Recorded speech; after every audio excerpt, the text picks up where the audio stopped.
side Parshva Konasanam, brick, right foot ankle back side in stand mode. Separate legs, more wide your legs, double wide your legs. Dumbbell with left hand. So both feet turn to right side. Your face facing Buddha wallpaper. Now slowly bend your right knee, down your right thigh. Take support brick with right hand. Now left hand. It should be maintained from back side of head, ear, neck, upper back. ఎడమ చేయి తల చెవి మెడ వెనుపూస వెనుకలకు రావాలి. ముఖ భాగం ముందుకు ఉండాలి. బుద్ధా వాల్పేపర్ చూడాలి.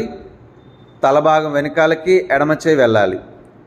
వీలైతే ఎడమకాలు మొత్తం వెనక్కి నెట్టేయండి. Left leg total push to left side. Tighten left kneecap. Come on, stay strong. 1,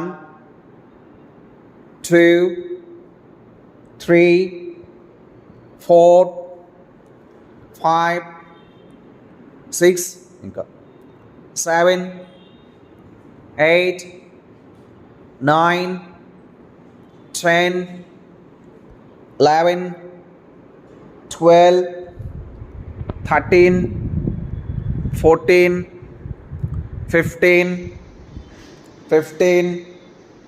14, 13, 12, 11, 10, 9, 8, 7, 6, 5, 4, 3, 2, 1.